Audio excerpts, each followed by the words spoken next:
என் ஜபம் எல்லாம் சபை நிரம்புறது இல்லை, சபை நிரம்பி வழியணும், நிரம்பி வழியணும். இந்த முட்டம் திருச்சபையில் 6-7 ஆராதனை நடத்தினாலும் இடம் பத்தலன்னு சொல்ற அளவுல வரணும் ஆட்கள். ஏன்னா வெளியில ஜனங்கள் இருக்கிறாங்க, கர்த்தருடைய ஆவியினால் நிரப்பப்பட வேண்டியவர்கள் இருக்கிறார்கள், மாம்சமான ஜனங்கள் இருக்கிறார்கள், அவர்கள் தொடப்படணும்.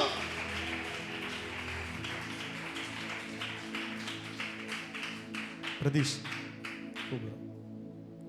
இது இன்னைக்கு நிறைவேறுமா, நாளைக்கு நிறைவேறுமா, அடுத்த வருடம் நிறைவேறுமா, இன்னும் 5 வருஷத்துல நிறைவேறுமா தெரியாது, ஆனா நிறைவேறும். யோவேல் தீர்க்கதரிசியினால் உரைக்கப்பட்டது நிறைவேறினது உண்மைன்னா எங்க குடும்பங்களிலும் எங்கள் சபையிலும் இது நிறைவேறும். நல்ல கையை தட்டி சொல்லுங்க. ரட்சிக்கப்படாத ஜனங்கள் ரட்சிக்கப்படுவார்கள், புதிய ஆத்துமாக்கள் சந்திக்கப்படுவார்கள், உங்க குடும்பத்தில் புதிய ரட்சிப்பு உண்டாகும், உன் சகோதரன் ரட்சிக்கப்படுவான், உன் பிள்ளைகள் ரட்சிக்கப்படும், உன் கணவர் ரட்சிக்கப்படுவார்கள். இயேசுவின் நாமத்தினால் இதை சொல்றேன், கர்த்தருடைய நாமத்தை முன்னின்று சொல்றேன். அல்லேலூயா. ஏன்னா ரட்சிப்பு கர்த்தருடையது. இவன் எல்லாம் ரட்சிக்கப்படுறதுக்கு வாய்ப்பே இல்லைன்னு நாம டிக்ளேர் பண்ண முடியாதுங்க. பவுலை ரட்சித்தவர். ஹல்லேலூயா.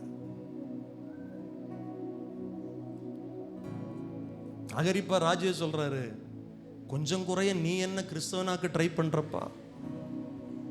பவுல் சொல்ற, கொஞ்சம் குறைய நீ மாத்திரம் இல்ல, என் சத்தத்தை கேட்கிற எல்லாரும் ரட்சிக்கப்படணும். ஆண்டுடைய வார்த்தை போய் சொல்லாது. சர்ச்சுக்குள்ள உட்கார்ந்துட்டு இருக்கிறோம் பாருங்க, நாம லேசப்பட்ட ஆட்களா? சகோதரர்களுக்கு தெரியும், சகோதரிகளுக்கு தெரியும் நம்ம ஒரு காலத்துல எப்படி இருந்தோம். கல்லான இருதயம் இல்ல, கர்த்தர் நமக்கு சதையான இதயத்தை தந்தாரா? அப்ப எப்படி மற்றவர்களை நம்ம ஏளனமா பார்க்க முடியும்? அவனுக்கு ஒன்றும் தெரியாது, அவன் கல்லான ஆளு, அவன் வைராக்கியமான ஆளு சொல்ல முடியாது. நம்ம ரட்சித்தவர் அவர்களை ரட்சிப்பது லேசான காரியம். ஒவ்வொருத்தரையும் ரட்சிப்பது லேசான காரியம். உங்க பிள்ளைங்களை ரட்சிப்பது லேசான காரியம்.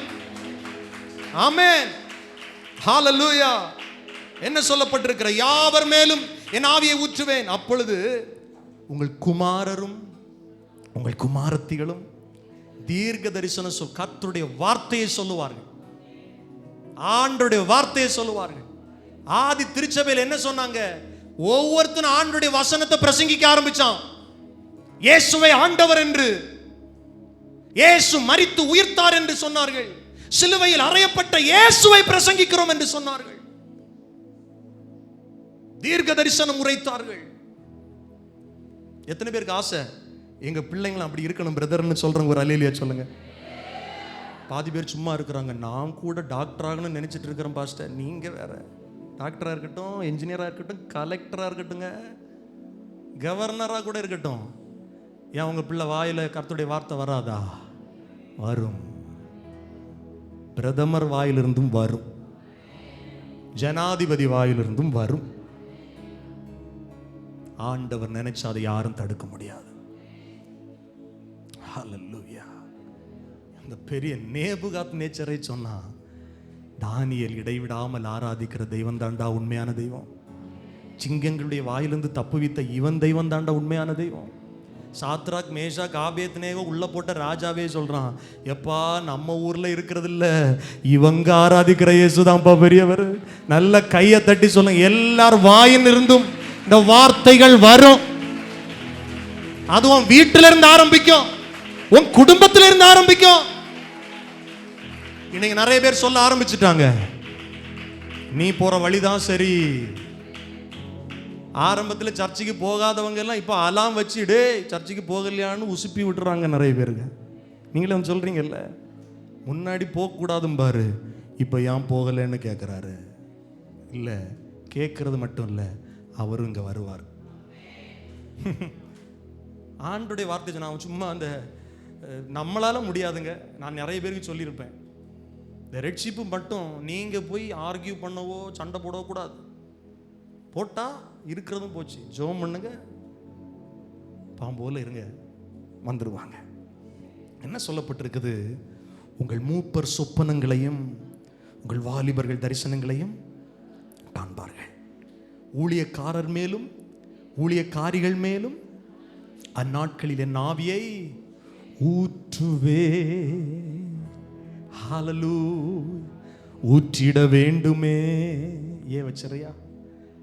ஆண்டவர் நம்ம மேல ஆவியை ஊற்ற விரும்புகிறார். ஹல்லேலூயா. ஊற்றிட வேண்டுமே, என்னை நிரப்பிட வேண்டுமே, தந்திட வேண்டுமே உமக்கினி. வானம் திறந்து ஊற்றும் வல்லமையை ஊற்றும், என் வாழ்க்கையை நீர் மாற்றும் ஊற்றுமே. ஊற்றிட வேண்டுமே. எல்லாம் கையை உயர்த்தி கேளுங்க. என்னை நிரப்பிட வேண்டுமே, தந்திட உமக்கினி. ஊற்றிட வேண்டுமே, ஊற்றிட வேண்டுமே, என்னை நிரப்பிட வேண்டுமே. சொல்லுங்கள். தந்திட உமக்கினி. அல்லேலூயா, ஹல்லேலூயா. சரி, நல்லா இருக்கு. உலக ஆசீர்வாதம், ஆவிக்குரிய ஆசீர்வாதம் கேட்கறதுக்கு சுகமா இருக்கு. ஆனா இது நடக்கணும்னா இன்னைக்கு நீங்க ஒண்ணு செய்யணும். இப்பதான் மெசேஜுடைய கருப்பொருளுக்கே வந்திருக்கிறோம். என்ன நான் செய்யணும், என்ன நீங்க செய்யணும். பைபிள் சொல்லுது, அதுக்காக தான் வந்திருக்கிறோம். யோவேல் 1:14 வாசியுங்கள். பரிசுத்த உபவாச நாளை நியமியுங்கள், விசேஷித்த ஆசரிப்பை கூறுங்கள், மூப்பரையும் தேசத்தின் எல்லா குடிகளையும் உங்கள் தேவனாகிய கர்த்தருடைய ஆலயத்திலே கூடி வர செய்து கர்த்தரை நோக்கி கூப்பிடுங்கள். சில மாதங்களுக்கு முன்பாகவே உங்களுக்கு அறிவிப்பு சொல்லப்பட்டது. நவம்பர் 2ஆம் தேதி 6 மணி நேரம் நம்ம தொடர்ந்து ஜெபம் பண்ண போகிறோம். பரிசுத்த உபவாச நாளை கர்த்தருடைய நாமத்தினால் இன்றைக்கு நாம் நியமித்திருக்கிறோம். இது ஒரு விசேஷித்த ஆசரிப்பு. இது ரெகுலரா ஒவ்வொரு வாரமும் மாதம் நடக்கிற உபவாச கூடுகை இல்ல. இது ஒரு ஸ்பெஷல் ஈவென்ட். இது ஒரு ஸ்பெஷல் பிரேயர். பரிசுத்த உபவாச நாளை கூடி வர செய்து உங்களை ஜெபிக்க வைப்பதன் பிரதான நோக்கம் என்னன்னா, என் ஜனம் மனம் திரும்ப வேண்டும். என் ஜனங்களுக்கு சொல்லப்பட்ட ஆசீர்வாதங்கள் பட்சித்த வருஷங்களை திரும்ப கொடுக்க, விளை நிலங்களில் மறுபடியும் ஆசீர்வாதம் உண்டாக, தானியம் நிரப்பப்பட, பிள்ளைகள் குடும்பங்கள் ரட்சிக்கப்பட, ஆவியானவரால் நிரப்பப்பட, அதுக்கு தான் கூடி வர செய்திருக்கிறோம். வேற எந்த இன்டென்ஷனும் இல்லை. வருஷம் ஒரு மீட்டிங் பாஸ்டர் நடத்துவார் அப்படிங்கிறது இல்லை. இன்னைக்கு காலையில் கூட ஆண்டவருடைய சமூகத்தில் ஒரு வார்த்தையை சொல்லிட்டு வந்த ஆண்டவரே, சும்மா ஒரு நேரப்போக்குக்கு கடமைக்காக எல்லா சர்ச்சிலையும் மீட்டிங் நடக்குது, எங்க சர்ச்சிலையும் ஒரு மீட்டிங் வைக்கணுங்கிறதுக்காக இல்லை. அது உங்களுக்கு தெரியும். இன்னைக்கு வார ஜனம் ஒன்னொன்னு ஆசீர்வதிக்கப்படணும். ஒவ்வொருத்தரும் தேவனுடைய வல்லமையினால தொடப்படணும், கர்த்தருடைய கிருபையினால தொடப்படணும். யாரும் வெட்கப்பட்டே போகக்கூடாது, யாரும் நிந்தனையினால தவிக்க கூடாது, யாரும் கஷ்டப்படக்கூடாது. ஒவ்வொருத்தரையும் கர்த்தர் சாட்சியா எழுப்பணும்.